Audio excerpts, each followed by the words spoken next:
충청 나눔 교과 이름 괜찮아? 그러니까 그 앞에 좀 멘트가 이렇게 하면 좋을 그러니까 삶을 나누고 말씀을 나누고 축복을 나누는 시간입니다. 그냥 그러면 그냥 삶과 말씀을 나누는 충청 교과 이렇게 간단히. 네. 삶과 말씀을 나누는 충청 충청 교과입니다. 여러분 안녕하십니까? 삶을 나누고 말씀을 나누는 충청화폐 교과 방송입니다. 반갑습니다. 반갑습니다. 안녕하세요. 안녕하세요. 반갑습니다. 오랜만입니다. 예. 잘 지내셨습니까? 예. 지내고 있습니다. 아침 뭐 맛있는 거 먹었습니까? 예, 저는 이 금식하는 마음. 금식하는 마음으로 예. 금식을 했다는 건 아니고요. 금식을 했습니다. 예. 진짜로? 이 말씀을 더 연구하느라고 아, 이 육신의 떡을 먹는 것보다 이 말씀의 영적인 이 떡을 먹는 것이 더 좋아서 그래서 오늘 아침은 금식했습니다. 어떻게 아침에 저는 사실 좀 사정이 있어서 원래 아침을 꼭 먹는데 오늘은 안 먹었습니다. 못 먹었습니다. 예. 다들 아침을 못 먹고 오셨네요. 지금 어떻게 아침 굉장히 드셨습니까? 배가 고픕니다. 예. 저희 먹고 찍으면 안 되나요?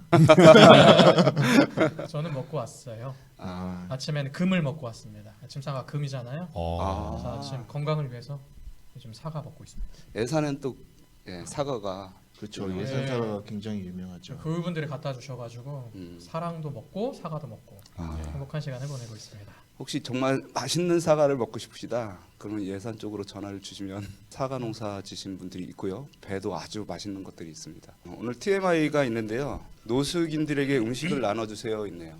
경험이 있으신가요? 저는 뭐 노숙인은 아니고요. 저희 동네에 이 박스를 주스러 다니는 할아버지들이 많이 계십니다. 그래서 저는 늘 모아서 어제 아침에도 한 박스 오셨길래 드렸습니다. 좋습니다. 좋아하시죠? 예, 저는 항상 모아놨다가 그분이 오시면 드립니다. 좀 사심이 들어가서 타겟을 정해가지고 그도자로서 그렇게 하고 있습니다. 기도해야겠습니다. 무거운 가방을 들어주세요. 어르신들이 여전히 그 가방을 드는 것에 굉장히 소중히 여기시는 것 같습니다. 이렇게 교회 오셔도 젊은 분들은 가볍게 오시는데 어르신분들은 딱 가방에 성경 찬미를 잘 챙겨서 이렇게 오시는데 힘들게 계단을 올라가시면 이제 가끔씩 붙들어드리고 잡아드리죠. 예. 우리가 안식일 날 오시는 분들에게 도와드리면 감사할 것 같습니다. 예. 그렇죠. 맞아요. 힘든 시기를 보내는 분들에게 카드나 문자를 보내세요. 우리 목사님들은 그런 거 잘 하시지 않나요? 이 특별히 문자 보내는 걸. 저는 성격상 좀 그런 걸 잘 못하는 것 같습니다. 위로하고 이렇게 좋은 이야기를 해주는 게 제 성격상 이게 잘 안 나오더라고요. 그래서 저는 잘 하는 걸 배우고 싶습니다. 그럼 말보다는 어떤 음식이나 선물로 주시나요? 기분 특권 같은 거. 돈으로 때운다고 하나요? 말보다는 어쩔 때는 행동이 중요할 때가 있는 것 같습니다. 오늘 제 5가입니다. 예수 쉼을 주시는 분입니다. 기억절은요. 그런즉 안식할 때가 하나님의 백성에게 남아있도다. 히브리서 4장 9절. 우리가 예수님을 믿으면서 참 평안을 누리고 또 행복한 삶을 맛보지만 완벽한 안식 이 땅에서는 누리기가 어려운데 히브리서에서 말씀하시는 것처럼 안식할 때가 하나님 백성에게 남아있다. 이 안식은 이제 완전한 안식, 주님께서 주시는 완전한 회복에 대해서 이야기하는 것 같습니다. 그래서 안식일서지에 보시면 히브리서의 예수님이 통치자로서 해방자로서 쉼을 주시는 것에 초점을 맞추고 있는데요. 이 예수님께서 해방자로서 나타나신 것은 결국 구약의 그 언약의 약속의 성취임을 보여주고 있습니다. 사무엘하 7장 8절에서 9절 11절을 교과는 이야기하고 있는데요. 그러므로 이제 내 종 다윗에게 이처럼 말하라. 만군의 여호와께서 이처럼 말씀하시기를 내가 너를 목장 곧 양을 따르는 데서 취하여 내 백성 이스라엘의 주권자를 삼고 내가 어디를 가든지 내가 너와 함께 있어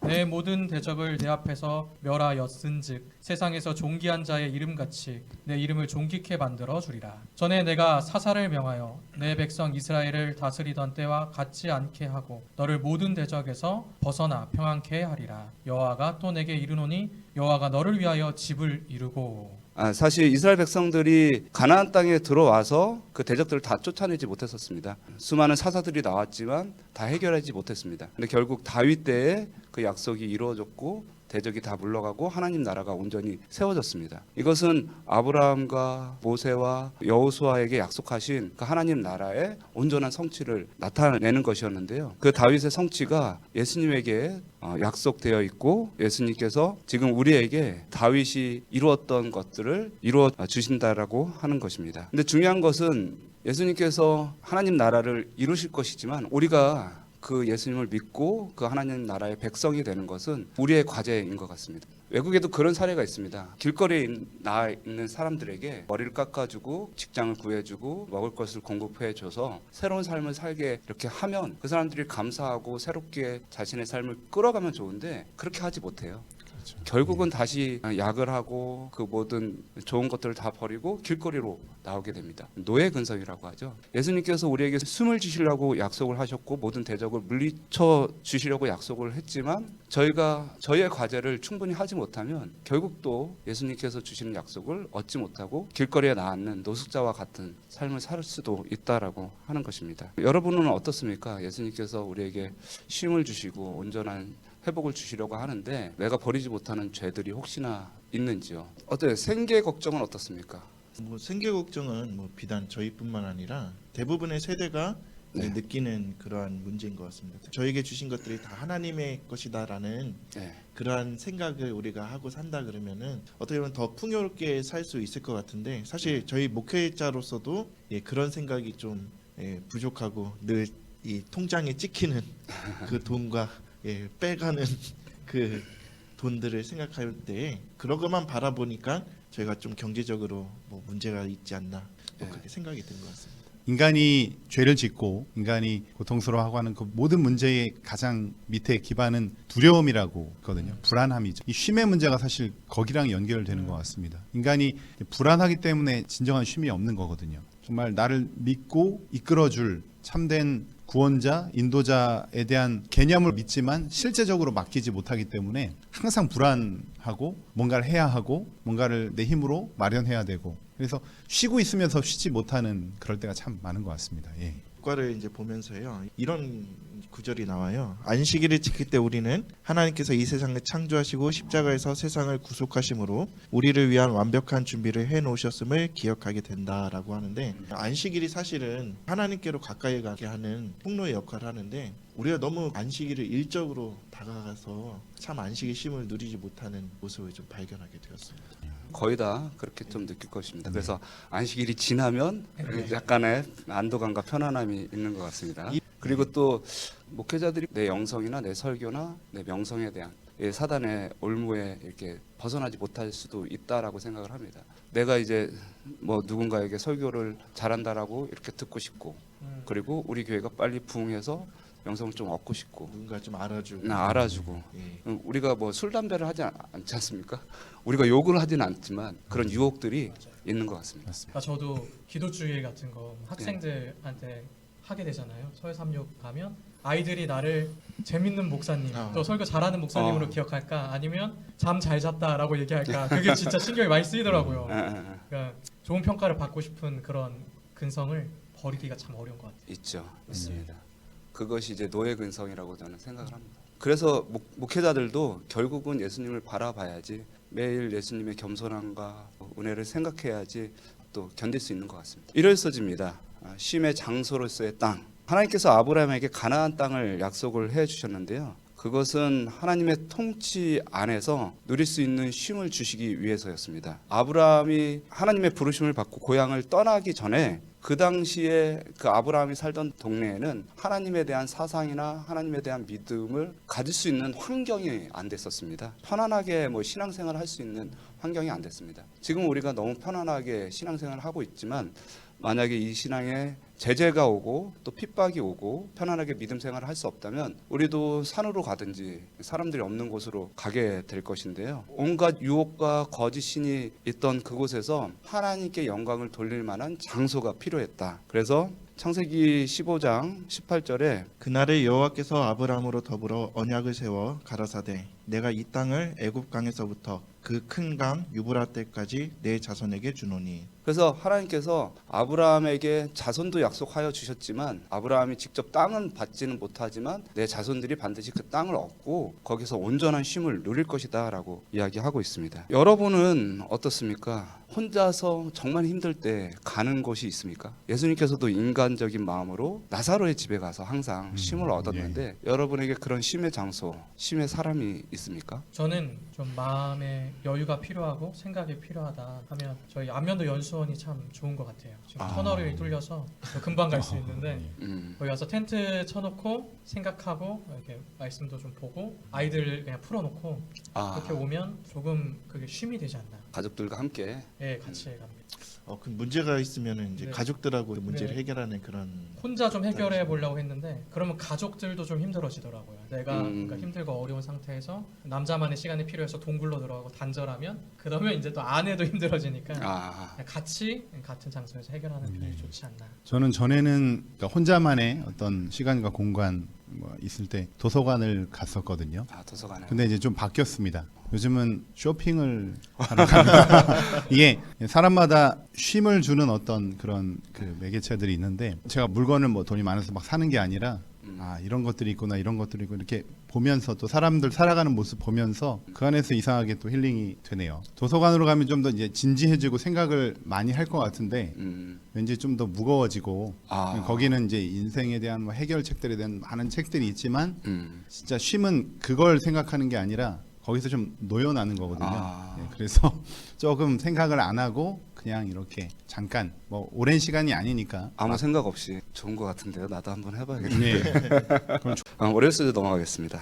믿지 아니함으로 이렇게 되어 있습니다. 40년 동안 하나님의 임재와 기적 속에서 이스라엘 백성들이 광야에서 은혜를 체험했는데 가나안 땅에 들어가지 못한 사람들이 많이 있었습니다. 그런데 히브리서에서는 그 원인이 믿음의 결속이 부족하다라고 이렇게 되어 있습니다. 그런데 이 믿음의 결속이 부족하다라고 하는 얘기는 개인적인 믿음이 아니라 공동체적인 믿음인 것 같습니다. 그래서 최종적으로 하나님께서 우리에게 쉼을 주시는 것은 나 개인이 아닌 나와 나의 가족들 그리고 이웃들 함께 믿음 안에서 공동체 생활을 하면서 하나 되고 행복을 누리는 것을 이야기하고 있는 건데요. 히브리서 3장 18절에도 또 하나님이 누구에게 맹세하사 그의 안식에 들어오지 못하리라 하셨느뇨 곧 순종치 아니하던 자에게가 아니냐 이로 보건대 저희가 믿지 아니함으로 능히 들어가지 못한 것이라. 우리는 이 구절에 대해서 항상 생각하기를 개인적인 구원에 대한 초점을 맞춰서 애굽 땅에서 나온 것은 침례를 받은 것이고 가나안 땅에 들어가는 것은 하늘나라에 들어가는 것이다 라고 생각하면서 우리가 침례를 받았어도 하늘나라에 못 들어가는 사람들도 많이 있다라는 그런 얘기를 합니다. 근데 사실은 이것은 약간 공동체적인 믿음에 대해서 이야기를 하고 있는 것입니다. 이스라엘 백성들은 그 경험했던 경험이 한 개인의 경험이 아니었습니다. 우리가 2002년 월드컵을 생각하시면 전 국민이 그 월드컵의 하나로 4강 그 간 거 하나로 내가 직접 축구를 찬 건 아니지만 함께 기뻐하고 함께 좋아했지 않습니까? 이스라엘 백성들이 홍해를 함께 건넜습니다. 이것은 대단한 경험입니다. 만약에 누군가가 혼자 홍해를 건너서 나 홍해 건넜어 바다가 쭉 갈라졌어 하면은 아무도 믿지 않았을 것입니다. 근데 이게 역사적으로 그 모든 국민의 정서 속에 다 들어있는 거예요. 그렇기 때문에 그 믿음은 엄청나게 결속력이 강합니다. 그렇잖아요? 그런데 광야에서 그 결속력 있는 그 믿음을 다 잃어버리게 되는 것입니다. 어떻게 잃어버리게 됐냐면 집단적인 불신과 불만으로 잃어버리게 됐죠. 그래서 사실 우리 교회가 마지막 시대에 가져야 될 믿음은 나 개인이 혼자 산에 올라가서 기도하는 믿음이 아니라 우리가 다 연약하지만 함께 믿음의 경험을 하는 경험. 그래서 사실 이 나눔 교과도 그 믿음을 나누고 말씀을 나누고 삶을 나눠서 한 명이 흔들면 이렇게 잡아줄 수 있는 그런 공동체를 형성하려고 하는 것인데요. 그런데 이제 많은 사람들이 완전론에 빠져가면서 나는 이만큼 완전한데 너희들은 왜 완전하지 못하느냐 하면서 교회가 불신과 또 불평과 분열로 이렇게 가는 것 같습니다. 그래서 제가 좀 나누고 싶은 것은 우리가 어떻게 하면 이 공동체적으로 한 마음과 한 뜻으로 이 교회가 하나가 되고 집단적인 분열이 아닌 하나님께서 주시는 그 믿음 안에서 함께 행복을 누릴 수가 있는지에 대해서 좀 나누고 싶습니다. 군중 심리라고 하는 것이 사실은 두 가지 관점이 있잖아요. 군중이 해서 내가 따라가는 것도 있지만 반대로 내가 군중 심리를 만들어낼 수도 있거든요. 심리학에서도 보면 세 명의 힘이라는 것이 있어요. 제3의 법칙. 그래서 세 명이 같은 행동과 같은 가치를 갖고 가다 보면 다른 사람들도 따라오게 돼 있다고 하는 거죠. 그러니까 우리가 너무 교회가 다른 방향으로 간다, 어려운 방향으로 간다 라고 탓하기 전에 옥회자 가족부터 시작하면 벌써 세 명이 되지 않을까. 저는 좀 성서적인 측면에서 좀 접근해 보고 싶은데요. 출애굽 당시에 이제 이스라엘 백성들이 르비딤의 척에서 아말렉과 전투를 하게 됩니다. 그때 산 위에서 모세와 또 그 옆에 아론과 훌이 같이 지팡이를 올리면은 승리를 하고 예. 내려가면은 이제 밀리게 되는 그런 상황들. 전쟁은 밑에서 하고 있었지만은 예. 결국에는 그 싸움의 승패는 산 위에 있었던 모세에게 달려 있었던 거거든요. 그래서 모세가 이제 힘이 빠져서 이게 내려오게 됐대. 그때 옆에서 누가 도왔냐면 아론과 훌이 같이 협력을 해줬습니다. 네, 그때에 비로소 이제 승리를 결국에는 하게 됐는데요. 저희도 마찬가지인 것 같아요. 저희가 뭐 믿음의 선한 싸움을 뭐 개인적으로 매일 이렇게 싸우고는 있지만은 그러나 그 옆에서 아까 말씀하신 것처럼 공동체의 믿음, 모세가 지팡이를 들고 그 옆에서 함께 도왔던 그 아론과 훌처럼 우리 어려운 그런 신앙생활을 하지만은 옆에 있는 우리 성도님들 또 더 어려운 성도님들이 없나 함께 기도해주고 협력하는 그런 모습들이 또 공동체의 믿음이지 않나. 사실 모세가 이렇게 하루 종일 이렇게 있는 것은 상당히 어렵습니다. 옛날에 벌 서보셨습니까? 1시간도 못 견디거든요. 거기다 이제 지팡이까지 들고 있는. 근데 상황. 모세가 이걸 내리고 싶은데 자꾸 잡아서 올리니까 아마 본인도 되게- 중요한 말씀 하셨습니다. 예. 예. 나는 지쳐서 좀 쉬고 싶은데 옆에서 받쳐줘서 끝까지 갈 수 있는. 목회자들도 그렇지 않습니까? 좀 그렇죠. 쉬고 싶은데 우리 장로님들이 또 열심히 또 같이 도와주시니까 또 힘을 내서 하게 되는 경우도 있습니다. 화요일수지 넘어가겠습니다. 오늘날 너희가 그의 음성을 듣거든. 히브리서 3장 4장에는 오늘이라는 표현을 이제 5번이나 사용하면서 오늘의 구원과 쉼에 대해서 강조를 하고 있습니다. 그래서 히브리서 4장 7절에서 9절 말씀을 오랜 후에 다윗의 글에 다시 어느 날 정하여 오늘날이라고 미리 이같이 일렀으되 오늘 너희가 그의 음성을 듣거든 너희 마음을 완고하게 하지 말라 하였나니 만일 여호수아가 그들에게 안식을 주었더라면 그 후에 다른 날을 말씀하지 아니하셨으리라. 그런즉 안식할 때가 하나님 백성에게 남아 있도다.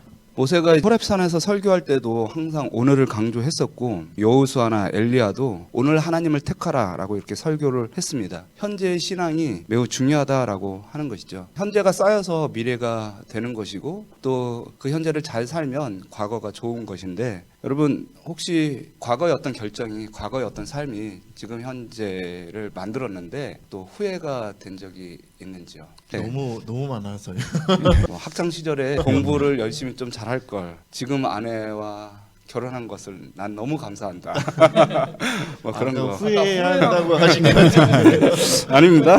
예, 뭐 그런 게 있습니까? 근데 사실 저는 제가 한 결정에 대해서는 후회는 안 해요. 그러니까 그게 나쁜 결과를 가져와도 그것을 인해서 내가 미래로 나아가는 방향에서 좋은 경험이 되고 자산이 됐다라고 생각해요. 반대로 과거에 했던 결정이 잘했다 했던 게 있냐, 지금 영향을 준 게 있냐 이렇게 생각해 보면 충청 앞에 목회 나온 게 아닐까 그런 생각을 하고요.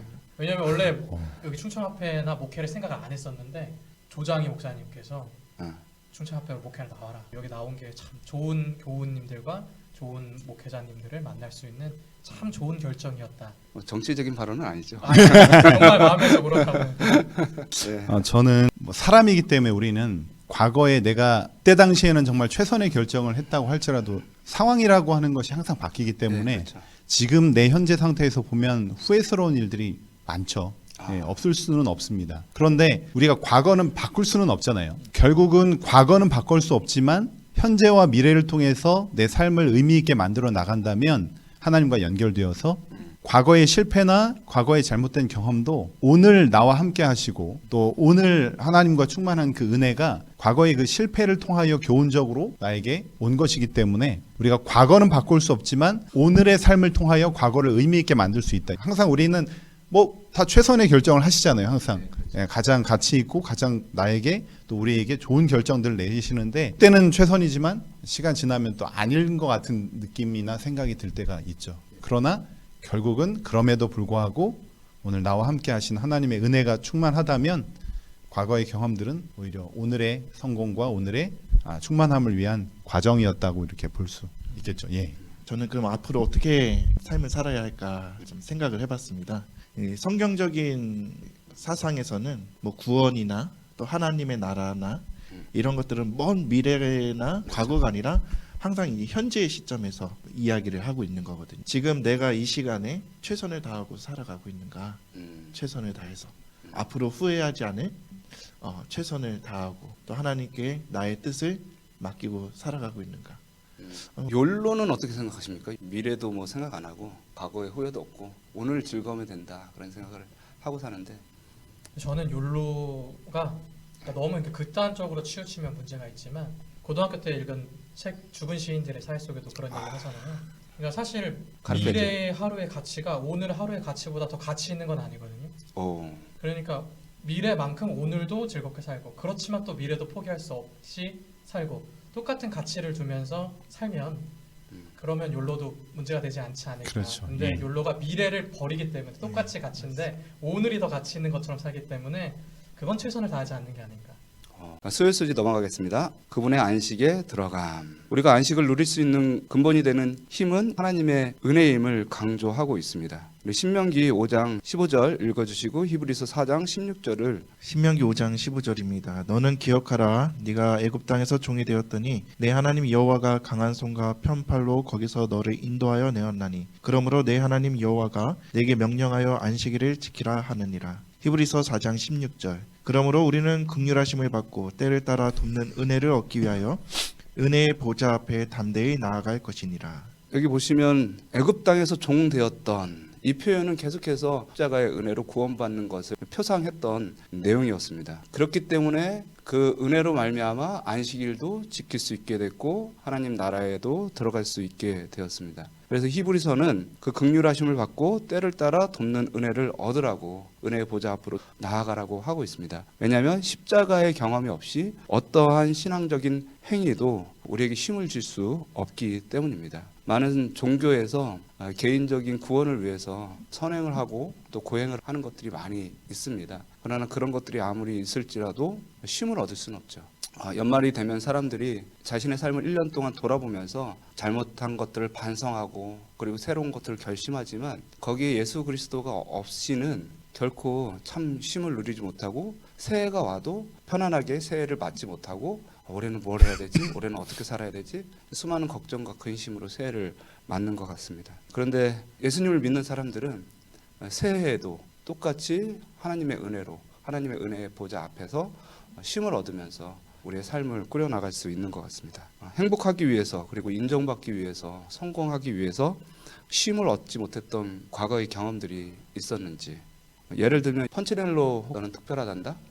예, 별표와 이제 전표를 사람들이 이렇게 나눠주는데 노래를 잘하는 사람한테 별표를 주고 공부를 잘하는 사람한테 별표를 주는데 아무것도 못하고 자꾸 넘어지면 전표를 줍니다. 그런데 펀치넬로는 어떤 한 친구를 만나요. 루시라는 친구를 만났는데 걔는 전표랑 별표가 없습니다.